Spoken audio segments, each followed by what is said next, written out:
应渊，你们敌不过我，竟然施绞计，令死人出手，当真卑鄙呀！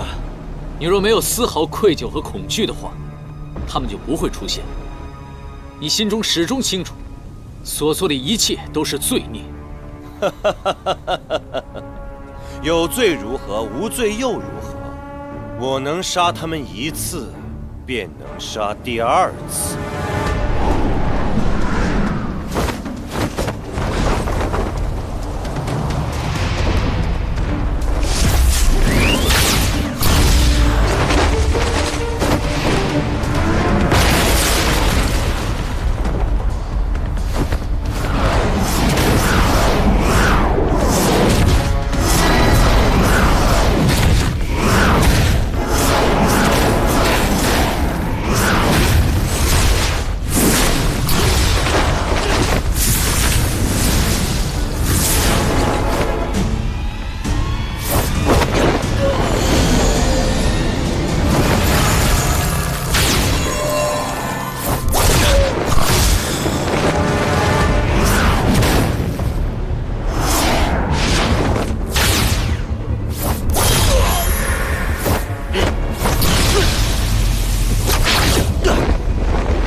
应渊，魔相能催生新魔化人，你以此对付我，我亦可反制于你。你越想摆脱修罗血脉，我就越让你记住，这玄烨是你的父亲，是你天生的罪孽。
竟然将全部神力和修为汇于这丹中，以此为祭，击出压制应渊血脉的元神。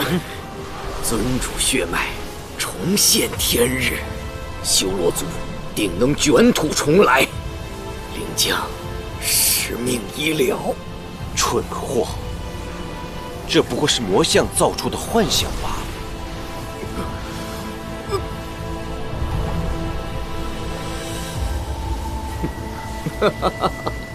假亦真实，真亦假。若不是为了旧日恩情，我早该在创世之战中死去。如今再遇尊主，得见尊主真容，即便是溺死在心魔幻影之中，我亦心满意足，护中不悔。好，既然你执意如此，那我只好送你一程。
没想到你我父子终还是相见了。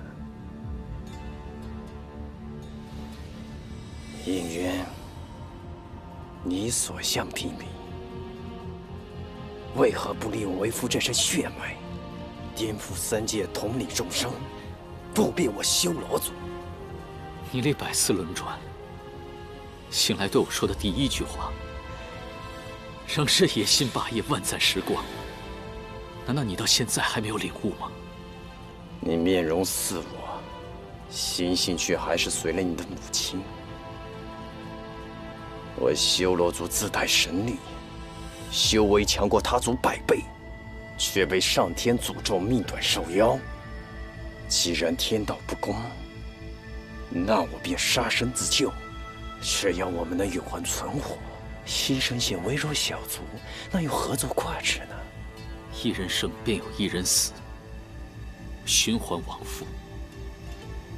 修罗族本可以绵延不绝，但是因为你的野心，修罗族被6界群起而攻之，全族覆灭。这就是你追求长生的结果。那是因为我生了情。若非想救你母亲，我怎会败？你怎会败？见了还亲所为，见了你所为，见了他人所不为，我才明白，心中正道，可恶不可修。唯有放下生死之念，方可涅槃。神族自诩正道，不过是想让你顺应天命，维持他们的统治。我凭什么天选低他们一等？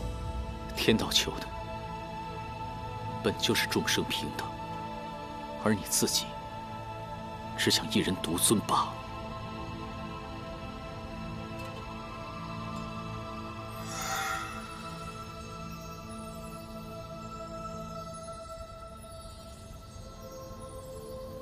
母亲与你同归于尽前，说出了我的名字。难道你就没有一丝丝的后悔吗？你不断用偷来的时间和生命去救母亲，是因为你想沉溺于和她的幸福时光。若生命的意义仅仅是长生的话，你为何会一次次的败给母亲？就算你真的拥有了无穷的生命、无极的修为、无上的权力，又能如何？等待你的，不过是一个个在乎你的人替你而去，万念孤寂。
原来我也是有父亲的人了。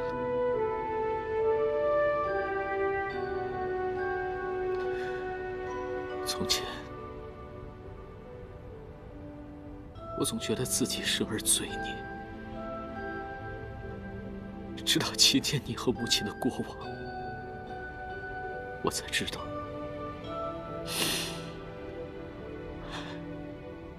我是因亲而生。这份情胜过了野心和权力，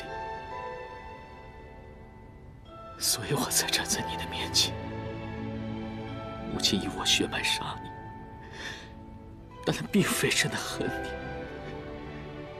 母亲是为了救人而死，我是为了救人而生。是你给了我机会，让我成为终止无休轮回的那个人。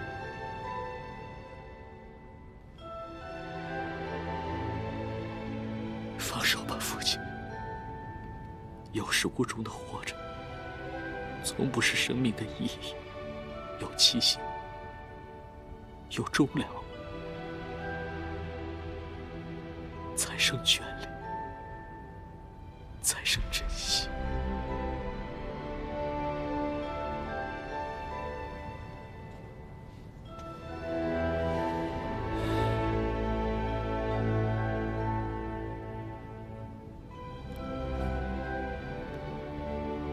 儿子，好儿子，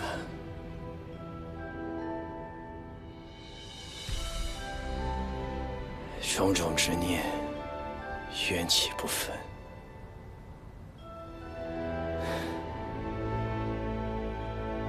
原来我早就已经长生了。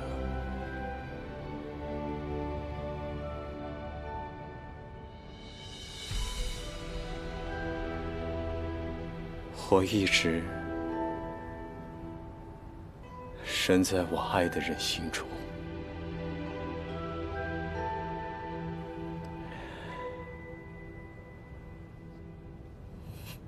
玄烨，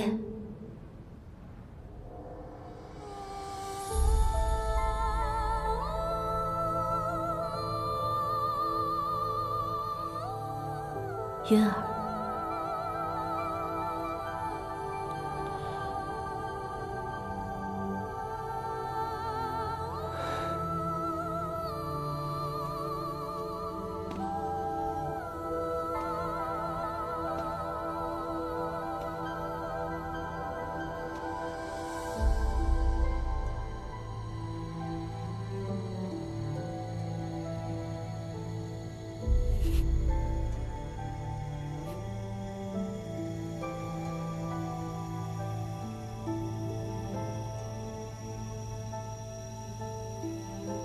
山星，你真的不恨我吗？我从未恨过你。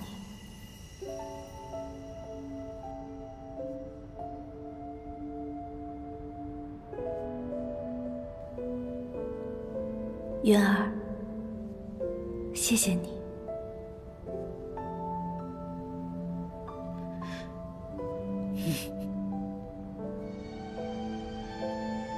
儿子，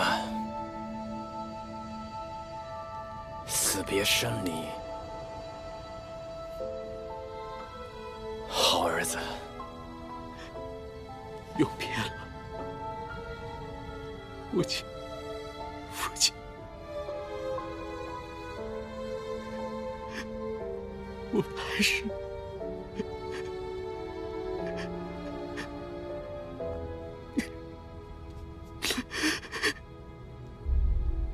我们来时还是一家人。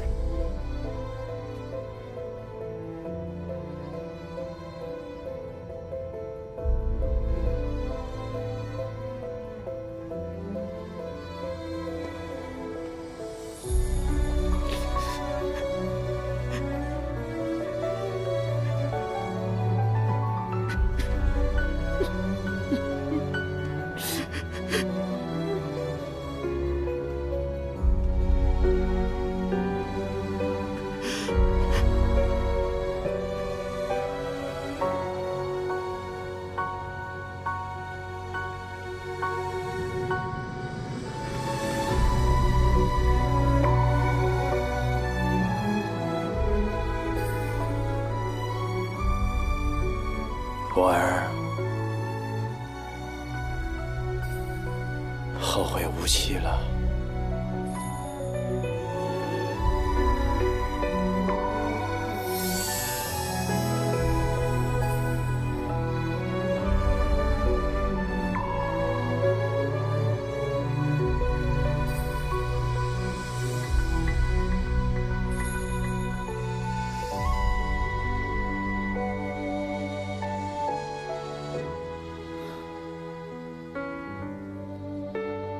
就算你战胜了心魔又如何？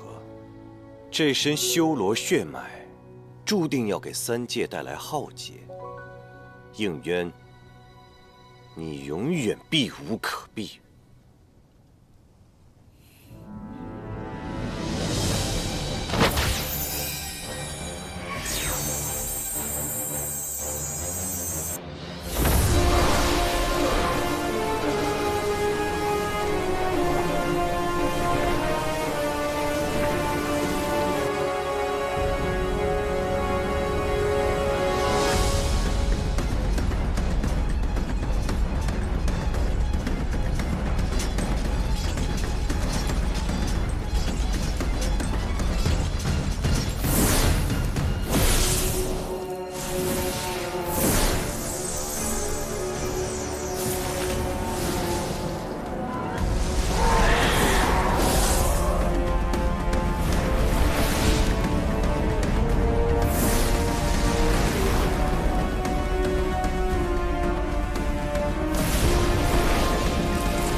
如今天魔两界再无结界相隔，我倒要看看你会如何做出选择：是留在这魔像当中继续杀我，还是去守护你心中的三界众生？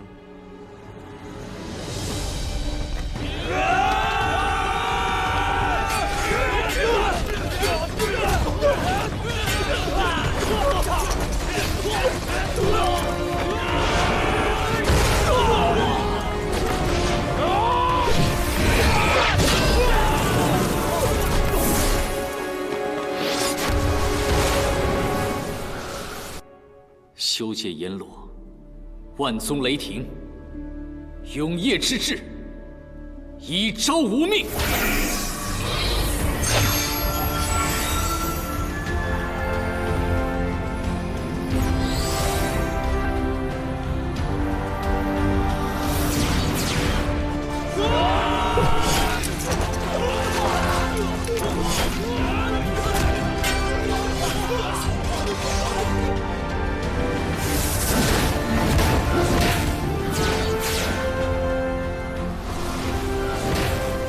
今日，你我必杀之。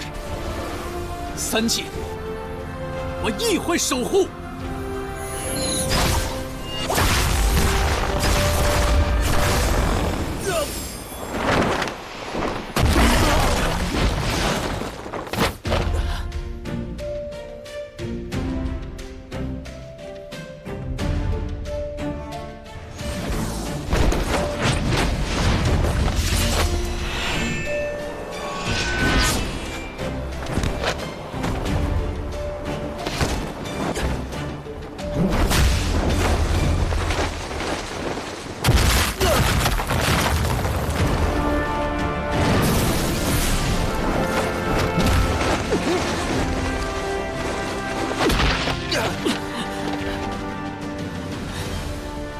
这魔像没了邪神，力量虽会衰减，我们在这里施法，只会不断的撕扯魔像。你想死在这儿吗？我绝对不会让你飞出魔像，你想都别想。你越想拉着我同归于尽，我就偏不会遂你的愿。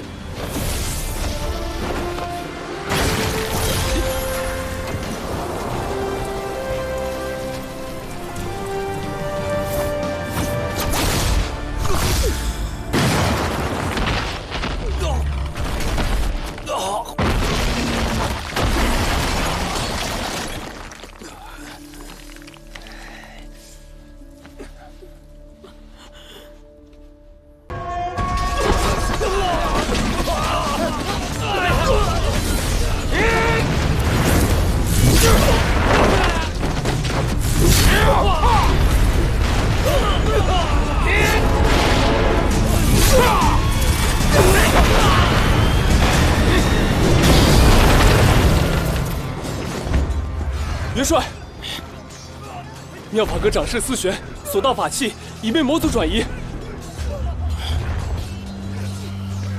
你速去找应渊帝君，让他务必拦截住丢失的法器，否则此战难以平息。是。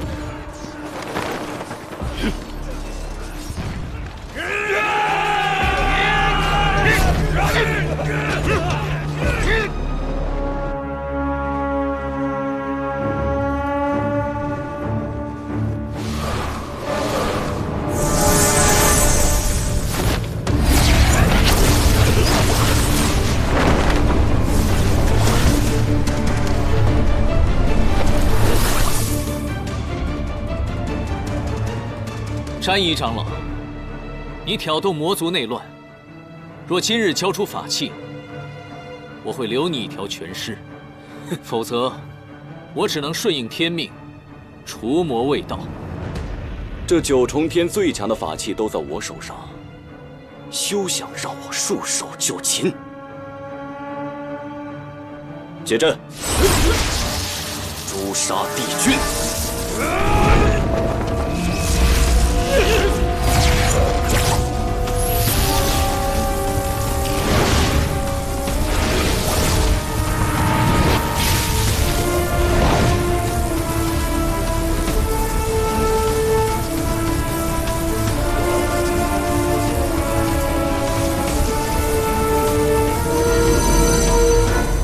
修罗图腾，仙界的帝君竟然是修罗所召。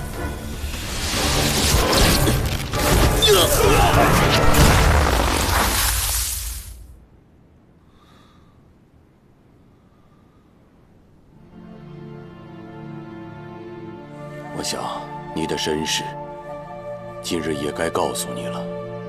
你乃是上古恶灵之首修罗族，和仙界仙子所生。你额上的黑纹，便是修罗族的图腾。那我的母亲呢？当年你的母亲被你父亲蛊惑，她在生下你之后才知道，原来被利用了。于是她选择了以身殉道，和你的父亲同归于尽。在临终之前，她把你交给了我。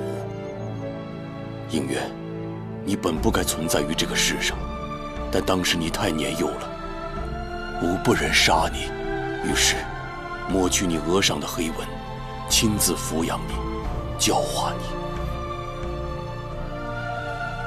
但是应元，你要记住，你修罗族的身份绝不可暴露。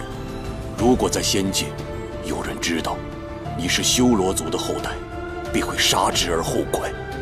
所以，你是仙灵之后，无父无母，记住了吗？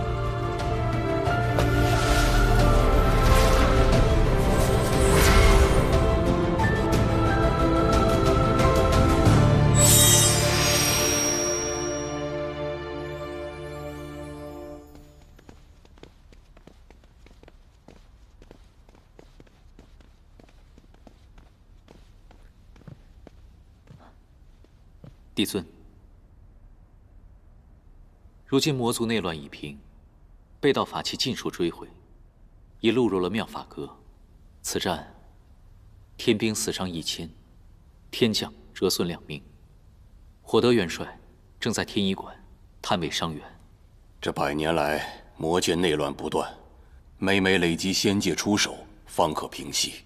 此次更因为思玄和魔族长老暗通款曲，将无数的仙丹送往魔界，才令战事焦灼数月。你此次下界，魔界的玄香可有异动？回禀帝尊，我的一应行动，玄香都鼎力支持。他多番表示自己生性自由，并无野心。我细细的与他接触之后，发现他表里如一，和光同尘，并非伪善之人。邪神玄香若真无野心，便是6界之福了。玄香如此性情，对仙界恐怕是喜忧参半。此话怎讲？玄香，他并不适合做魔界之主，他不喜欢权势，任由长老争权引发内乱。如今魔族看似内耗，但分久必合。若有一方逐渐强大的话，魔尊之位难保不会易主，到时候大战在所难免，还请帝尊做好防备才是。明日起，天机阁天兵处停止一切修牧，皆由你来指挥，绝不能让魔界有可乘之机。是。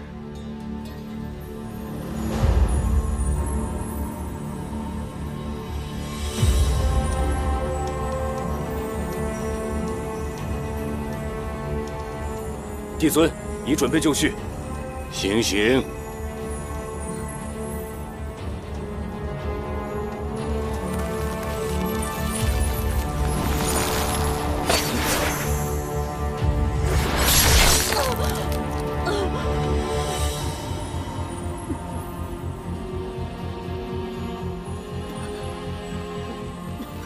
看见了吧，一个有锦绣仙途的仙官长士。连桓清都曾向我要过此人，却因为一个情字，与魔族中人珠胎暗结，违反天条。受刑罚者，若不认错，至死方歇。帝尊，思玄执手数千年，一时被蒙蔽。帝尊，可否饶恕他这次？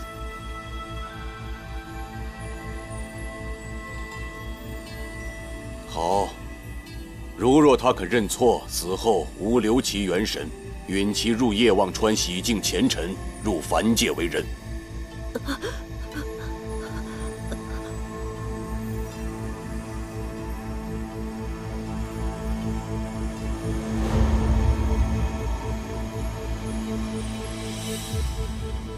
思玄，詹姨长老已死，你还有悔过的机会。爱人已死，我岂可苟且偷生？况且，明明是这天条不公，我无悔亦无错。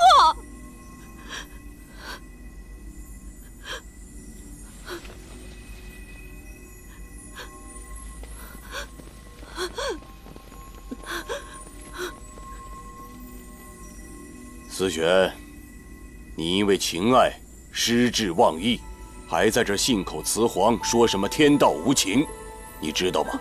天条的守戒为什么是不容有情吗？因为唯有神仙无情，才可保六界平安。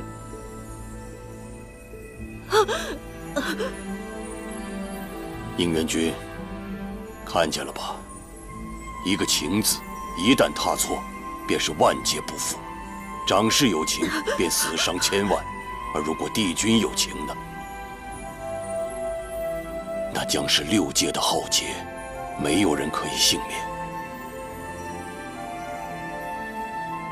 你知道，现在六界为什么可以暂时相安无事吗？那是因为妖魔冥三界暗流涌动，所有的逆贼正在等待一个机会，在等待你暴露弱点。怎么，动恻隐之心了？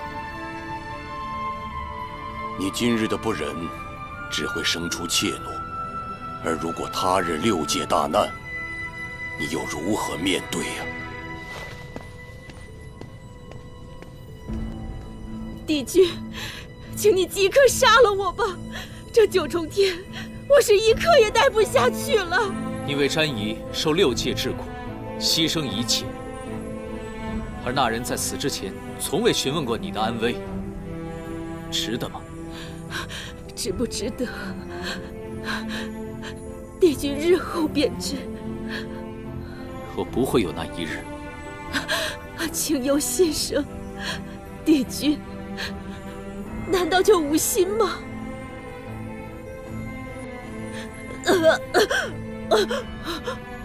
我求求你杀了我，我宁愿怀着这有情的心死去，也不愿和你们这无情之人同活。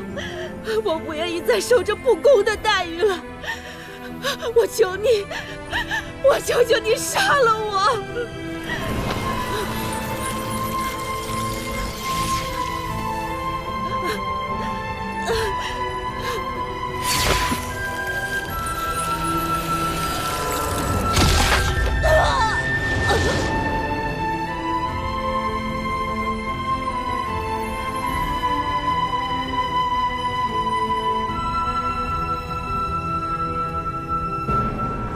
情法不可违逆，我能做到的，就是保下你的一丝元神。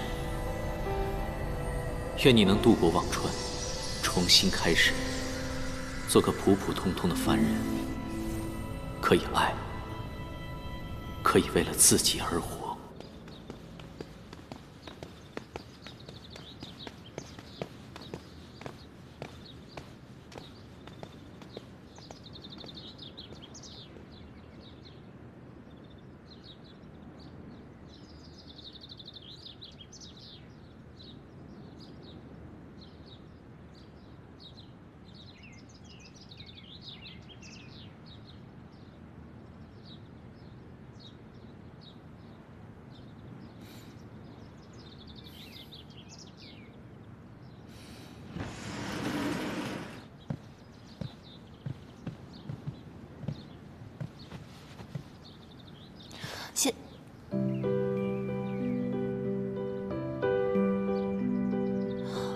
范归君，是你！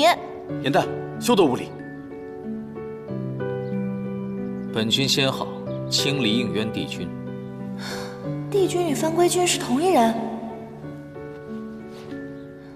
小仙鲁莽，不小心弄坏了帝君的衣物，还望帝君惩罚。玄仙崖的仙士怎会接触到此物？哦，对了，你的姐姐芷溪是在妙法阁任职。是小仙去拜访姐姐的时候，不小心弄坏了您的玉带，跟姐姐毫无关系，是小仙因人所为，还望帝君明察。损坏腰带没有什么大事，起来回话。多谢帝君。帝君果然大人有大量，小仙日后一定会多多。我说了没有什么大错，但并不代表不罚你。青云，在。偏殿是不是还缺打扫的人手？是。颜淡损坏玉器，性情顽劣，罚其入偃虚天宫侍奉，亲自缝补混元玉带，直到本君满意为止。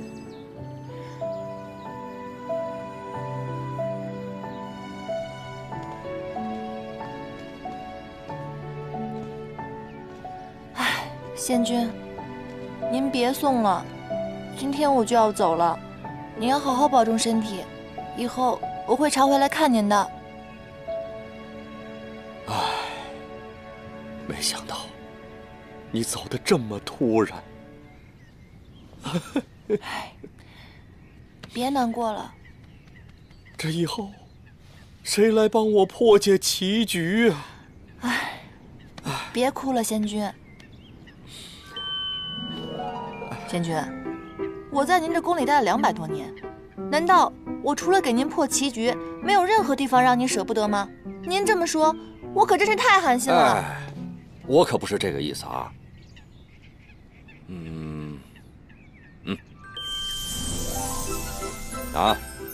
这袋法器，就当是分别时我赠送你的礼物了啊。哎，但是你要记住，以后可要经常来看我啊。放心吧。仙君，这个法器沉甸甸的，我此刻终于感受到您对我不舍的心情了。这样吧，在临走前，我再帮您破一局棋，怎么样？哎，好啊，好啊，来。我突然想到了，我知道翻规的那个小人是谁了。是谁啊？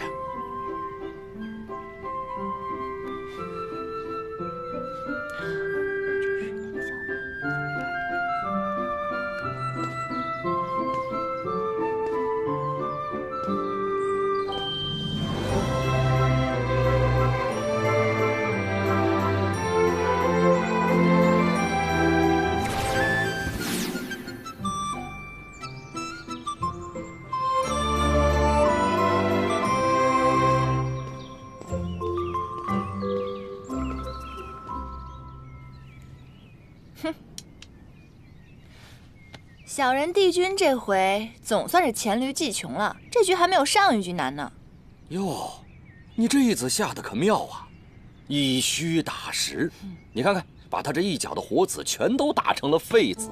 哎，你这一招是怎么想到的？下棋对我来说，要不然就是捡漏，看出对方的破绽，顺藤摸瓜；要不然就是打劫，把对方的变成自己的，变不成那就通通吃掉。往往后面那一种是非常艰难的，但是愚公移山，铁杵也能磨成针的。妙！今日本想与仙君面对面切磋棋艺，没想到竟看到忠心仙士不舍救主的场面，本君都不好意思开口要人了。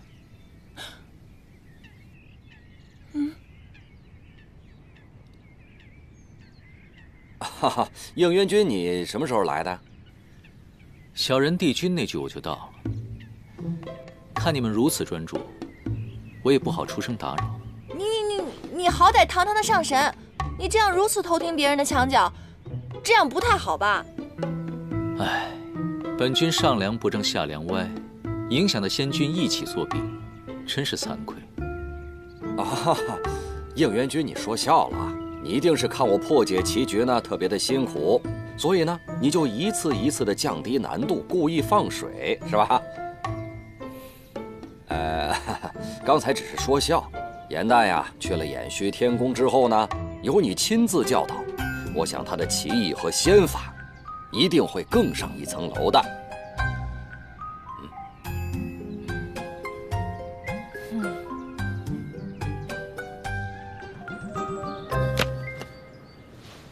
既然你的精力如此充沛，打扫偏殿实在是太大材小用了。以后呢，誊抄仙法破解棋局，自然就交给你负责了。帝君您棋艺高超，每日肯定有很多神仙来找您斗气。如果这样的话，我难道……能者多劳啊！以后，所有人送来的棋局，自然是交给你来应付了。哼，你就是气我帮仙君破了你的局，公报私仇。是。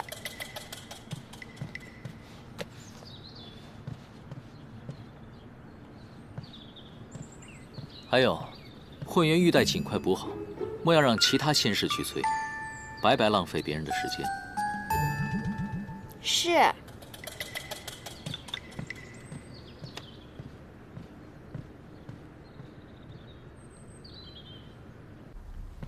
应渊这个小人，表面温文尔雅的，他实则呢肚子里一堆坏水，给我安排这么多活让我干，他就是故意想整我，小人。没想到众人眼中如此完美的帝君，还有这样一面，这在我心目中的形象又丰满了一些。哎，你到底跟谁一伙的你？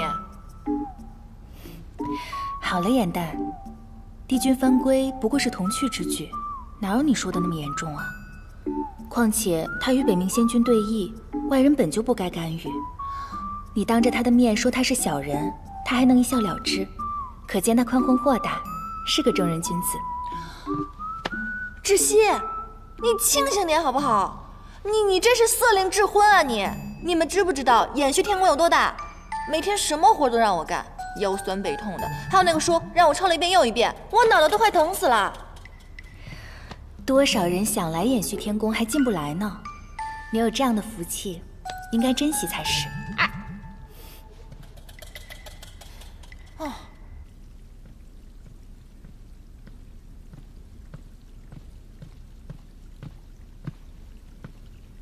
芷溪，长侍。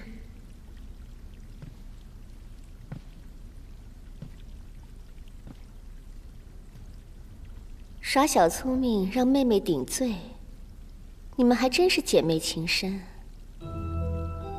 可惜帝君宽和大度，让颜淡因祸得福了。不知你这个做姐姐的，心里酸不酸？有没有一丝后悔？若不是那一念之差，如今飞黄腾达的可就是你了。延续天宫的差也并不好当，颜淡每天甚为辛苦。这种不痛不痒的诉苦，你也信？不过就是炫耀罢了。颜淡不是这样的人。那你说她是哪种人？不思进取的废物妹妹？双生莲必分强弱，大家都说你是强的那个。我看未必。不然帝君为何一眼挑中那个一无是处的颜淡？你自己好好想想吧。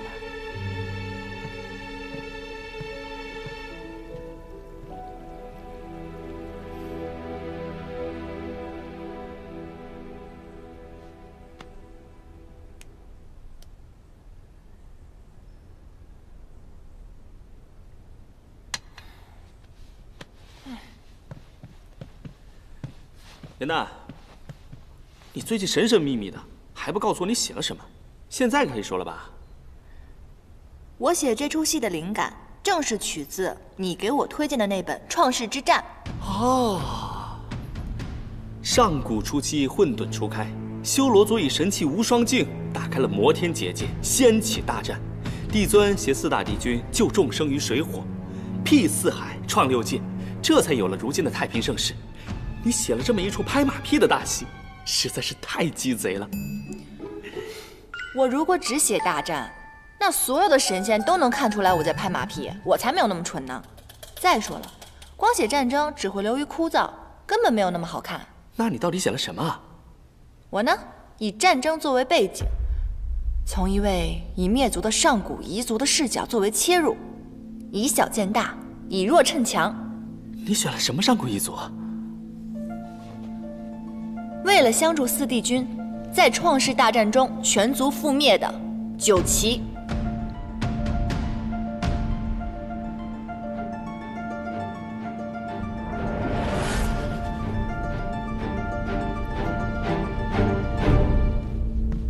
你竟然翻出了九岐？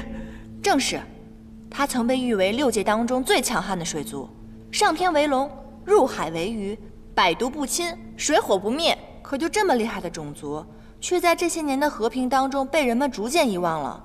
如今除了我们，谁还能想到当年惨死的九岐呢？你是不是想到了自己，觉得同病相怜了？唉，4叶汉淡一族最起码还残留了我和姐姐，可是九岐连个血脉都没有留下来，实在是太可惜了。传说九岐虽然善战，但却生来欲望浅薄，在每化人之前，都会经历命悬一线的紧要关卡，没度过呢，就会灵力散尽而亡，度过了，便是浴火重生。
阿晨，你所占之地，除妖冥两族之要害，恐有腹背受敌之嫌，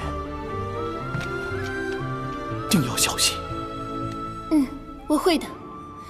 妖冥两族尚好对付，而你，风翼，平定了生死场，速速来找我。这是自然。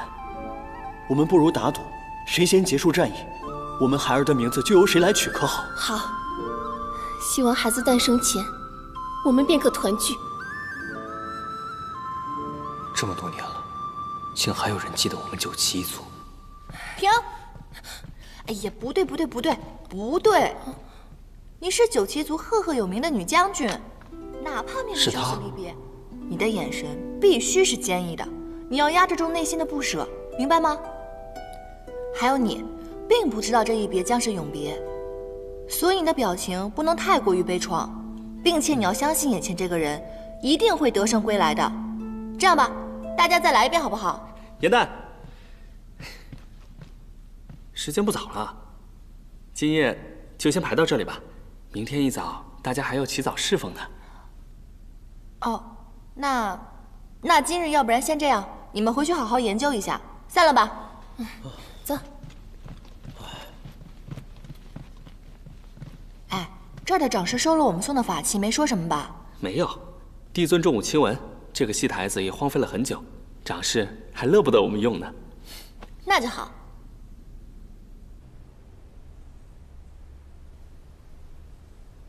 唉，这第一章是写九旗两位将军的生离，最后一章是写他们二人的死别。唉，也不知道中间四帝君的戏份该如何写。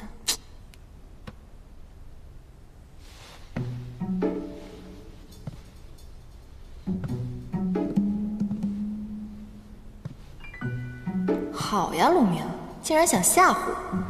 哼！哇！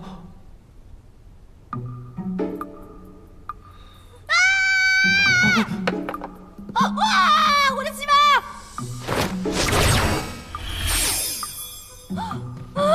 我的戏码！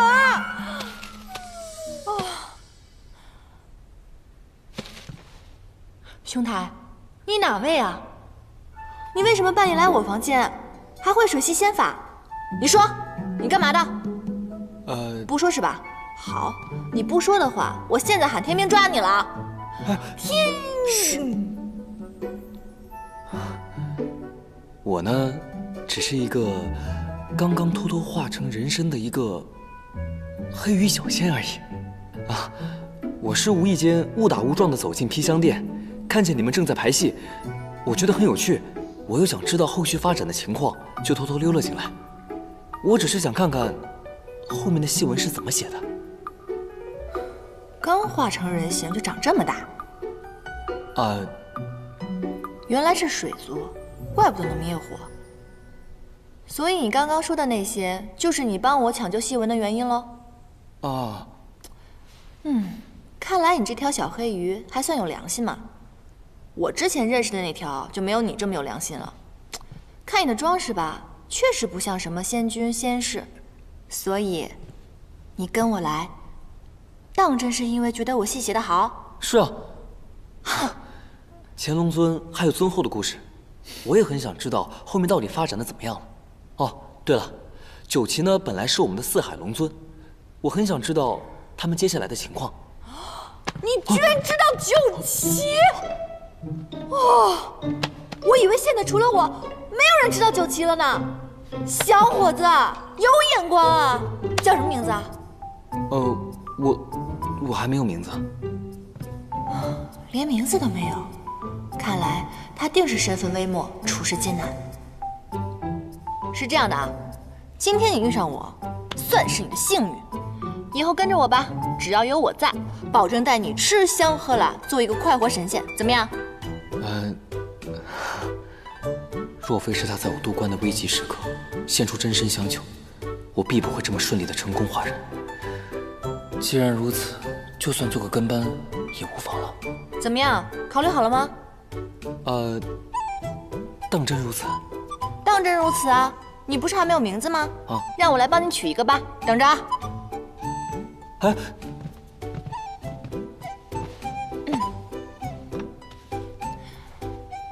当真如此？嘘。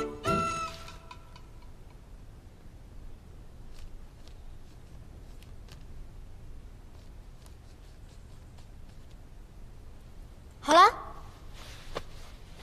这个名字竟然还不错，是吧？于墨。嗯，我明明写的是于黑土啊。啊？不是你说的吗？你刚刚从小黑鱼幻化成人形，所以我觉得黑土很适合你。不，这名字未免也太土了吧？还是于墨好听一点。你看啊，是命运让我们相遇，又是缘分让我来看错这两个字，所以我决定往后还是叫于墨吧。虽说有道理啦，可是我还是觉得黑土比较可爱朴实啊。不是，还是顺应天命吧，往后就叫于墨吧，好不好？那好吧，就叫这个名吧。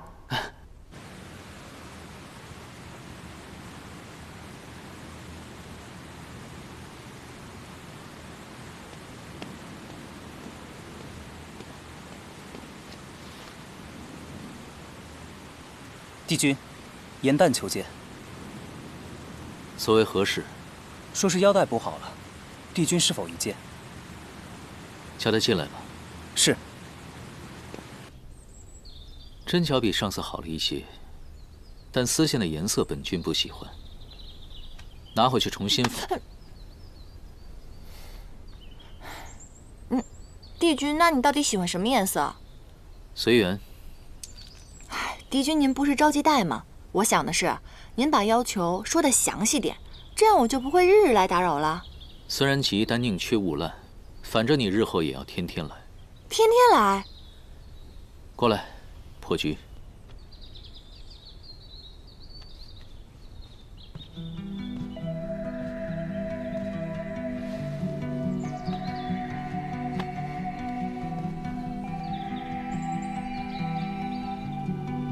这盘棋局比帝君给仙君的那盘棋要深色奥妙很多，这是哪个宫的仙官给的？是我自己设计的，你看看，可否能解开？我试试。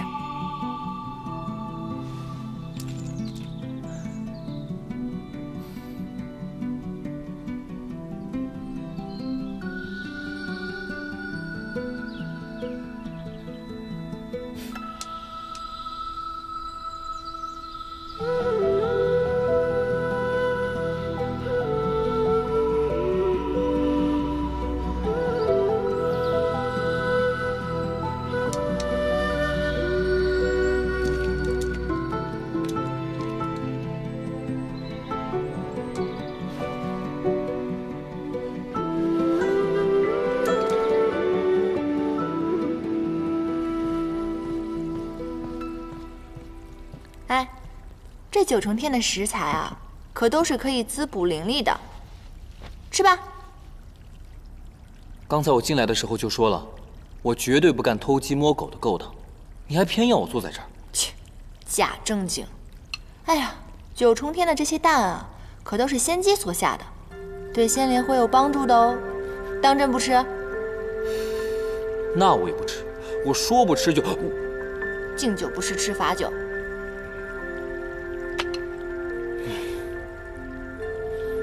我说，这也太好吃了吧！是不是？我都说了，我的厨艺跟我写戏不相上下，好吧？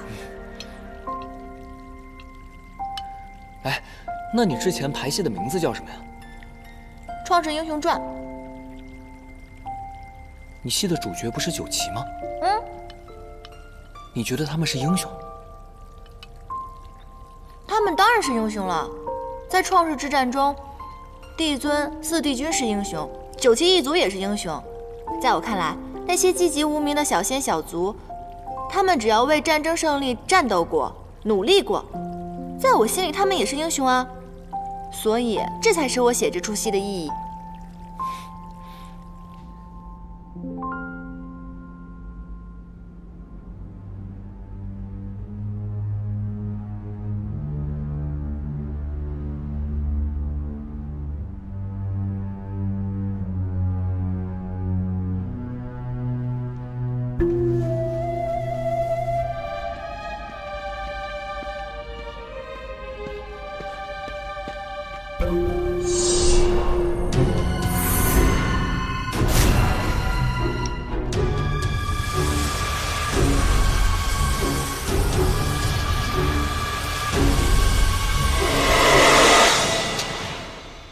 真是不查不知道，一查吓一跳。原来地崖上那棵昆仑神树，竟然是创世之战后挪移过来的。神族与魔族仅是一线之隔，而且此树灵力太过强盛，四帝君肯定是觉得不宜长期种在魔族，以防以后难以控制。反正我是无法体验大战时那种惨烈了。不过那棵神树，咱们倒是可以去看看。哎，我正有此意。不可！昆仑神树是靠吸收灵力为生的，若是不小心被它捆住，几百年的修为就要废掉。况且，地崖是9重天的禁地，若是被抓住了，可是要受罚的，知道吗？快点，快点！哎，救命啊！救命啊！二位仙友，救救我！你是哪宫的小仙官啊？你怎么被这神树给捆住了？我一时贪玩，误闯了禁地，没想到就被这棵树给缠了。可是古籍上记载，只有对此树施了灵力，它才会主动攻击。你又为何偷偷在此施法呢？我怎么知道这么多？我只是看叶子好看，想取回一片拿回去做书签罢了。小心，他骗我们。啊？你骗得了别人，骗不了我。你刚刚在撒谎，那树上有刀痕，是不是你弄的？昆仑神树的枝叶既可以制毒，又可以制成灵丹，你一定是偷偷到此的。说，你是哪个宫的仙使？说。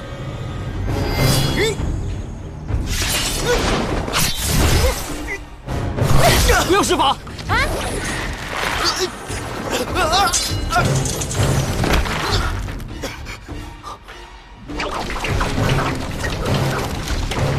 小心！